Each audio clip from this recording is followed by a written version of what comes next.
released in 1987, Creepshow 2 Feet occupies a curious space in horror history. A sequel to the beloved 1982 collaboration between Stephen King and George A. Romero, it faced the daunting task of following a genre-defining classic. Directed by Michael Gornick, Romero's longtime cinematographer, and written by King himself, the film carries the original spirit but with a distinct, leaner identity. Often dismissed as a lesser follow-up, this essay argues that Creepshow 2 Feet possesses a raw, focused power that, upon re-examination, reveals a potent and effective horror anthology. Its 3 core stories, stripped of the first film's 5-segment structure, deliver concentrated doses of terror, morality, and dark humor, making it a fascinating case study in sequel storytelling and the evolution of 80s horror aesthetics.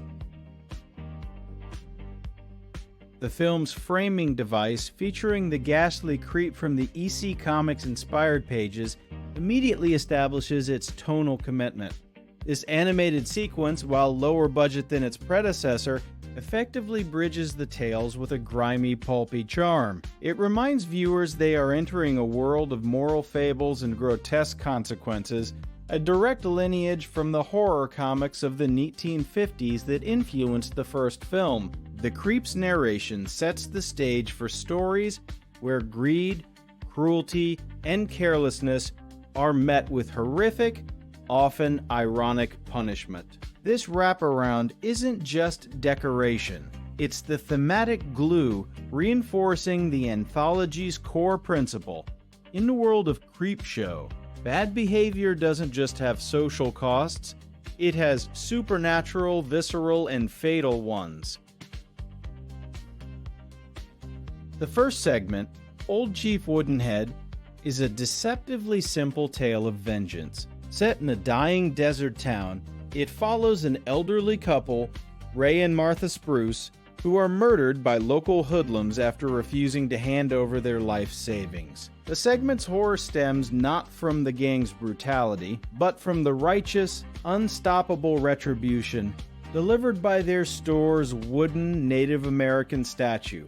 This story critiques economic desperation and urban decay, portraying the Spruces as the last bastion of decency in a crumbling community. The Chief's awakening is a fantastic piece of practical effects, his wooden face cracking into life with a silent, relentless fury. It's a classic morality play where the supernatural intervenes to correct a profound human injustice, executed with grim efficiency. However, Old Chief Woodenhead also invites analysis of its potentially problematic imagery. The use of a Native American statue as an avenging spirit, while fitting the EC Comics inanimate object comes to life trope, operates on stereotypical noble savage motifs. The Chief is a silent, mystical force of nature, a representation crafted by white characters for commerce that later serves their justice.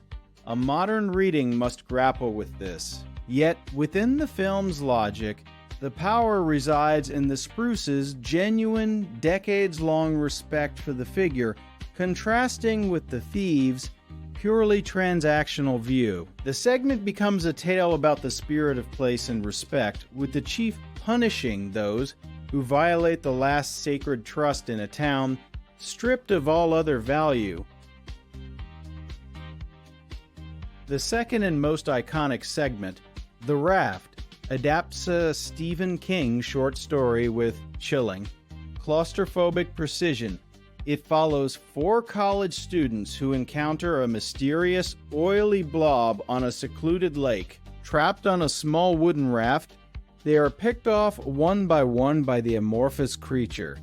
This segment is a masterclass in escalating tension and body horror. The creature itself, a practical effect of floating black latex, is unnervingly simple and effective.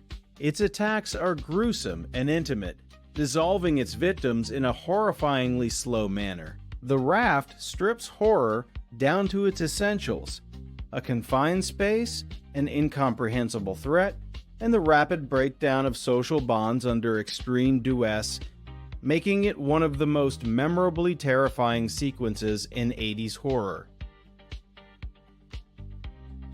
The Raft thrives on psychological horror as much as physical.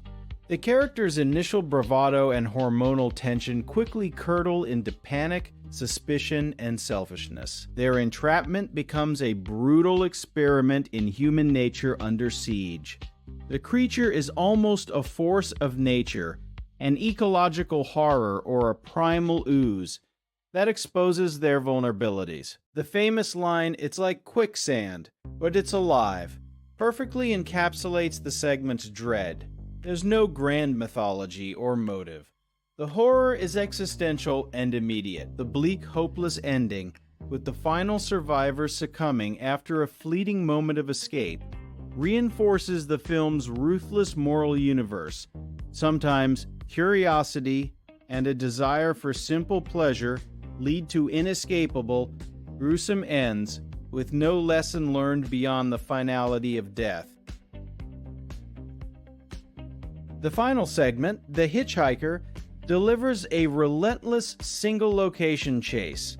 A wealthy, adulterous woman named Annie, played with panicked intensity by Lois Chiles, hits a hitchhiker on a deserted road and flees the scene. The hitchhiker, miraculously unkillable, pursues her car, repeating his haunting mantra, "Thanks for the ride, lady." This segment is pure, adrenaline-fueled nightmare logic. It transforms a simple drive into a claustrophobic prison, with the car's interior becoming a trap. The hitchhiker, a grimy, relentless force of cosmic justice, represents the guilt Annie tries to outrun. His repeated reappearances, each more mangled than the last, are brilliantly unsettling practical effects, turning a human figure into an indestructible symbol of consequence. The Hitchhiker functions as a stark parable about hit-and-run morality and class tension. Annie, privileged and self-absorbed, views the hitchhiker as disposable from the moment she sees him. Her crime isn't just the accident, it's the dehumanizing decision to treat him as roadkill to be avoided. The hitchhiker's pursuit is her guilt made flesh, an unstoppable reminder that her actions have destroyed a life. His iconic phrase is a twisted thank you, highlighting the grotesque transaction she initiated. The segment's climax, where she finally believes she's safe at home only for him to appear one final time, underscores the film's central theme: you cannot escape the repercussions of your cruelty. Justice in the Creepshow universe is patient, personal, and inescapable. While the effects in Creepshow 2 Feet are sometimes cited as a step down from the original, they possess a tangible, gruesome charm that CGI cannot replicate. The wooden cracks of Old Chief Woodenhead, the oily menace of the Raft creature, and the progressively mutilated hitchhiker are all achievements of practical craftsmanship. This physicality grounds the horror, making it feel immediate and visceral. The film's aesthetic, from the comic book panel transitions to the bold, primary colored lighting, faithfully continues the EC Comics homage. It understands that horror anthologies live and die on the strength of their individual vignettes and their ability to deliver a potent, self-contained punch of terror, which Creepshow 2 Feet accomplishes with remarkable consistency across its three main stories. In conclusion, Creepshow 2 Feet is not a failed sequel, but a refined and focused evolution of the anthology formula. It trades the first film's sprawling variety for three concentrated, high-concept nightmares, each executing a classic horror premise with grim efficiency and moral clarity. Its legacy lies in its potent simplicity and the enduring power of its segments, particularly The Raft, which has haunted viewers for decades. The film deserves reappraisal as a tight, effective, and genuinely frightening piece of 80s horror. It captures the spirit of Stephen King's storytelling and the visual language of classic horror comics, proving that sometimes less truly is more. Creepshow 2 Feet remains a vital, underrated chapter in the history of horror anthologies, waiting to be rediscovered.